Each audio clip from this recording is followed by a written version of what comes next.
Anti-Confederates in the South during the Civil War. Morgan Freeman and Kevin Costner produced the television drama series The Gray House to educate about women who made names for themselves in American history. Freeman stated that he is passionate about this subject. He said, quote, "My history is American history. It's the one thing in this world I am interested in beyond making money, having a good time, and getting enough sleep. If you don't know your past, if you don't remember it, you are bound to repeat it."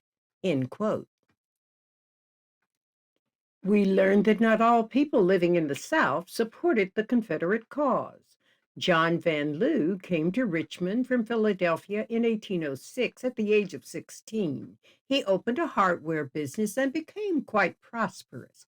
He married Eliza Baker, the granddaughter of Hilary Baker, former mayor of Philadelphia. They were the parents of Elizabeth Van Lew, who followed in their steps as an abolitionist and became a spy master during the Civil War. Four women are featured in this show, including the formerly enslaved Black woman named Mary Jane Richards, also known as Mary Elizabeth Bowser. She and Elizabeth Van Lew worked together as Union spies. Here is Mary Jane Richards' story. She was born into slavery around 1840 and was emancipated by John Van Lew. His daughter Elizabeth became close friends with Mary Jane, who demonstrated outstanding intellect and was sent to school in Princeton, New Jersey. After finishing school, she could not return to Virginia, as it was illegal at that time for an educated free Black person to live there. So Mary was sent to Liberia as a missionary.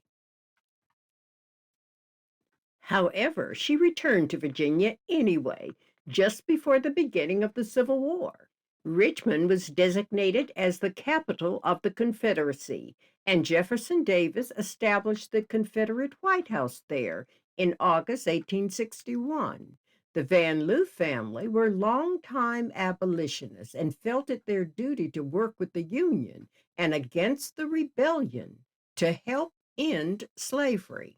They served as underground secret Union sympathizers and informants. Legend has it that Elizabeth Van Lew offered her slave, Ellen Bond, as a house servant to the First Lady of the Confederacy, Varina Davis. She claimed that Ellen Bond was illiterate and slow, but reliable. In fact, it was highly educated Mary Jane in disguise.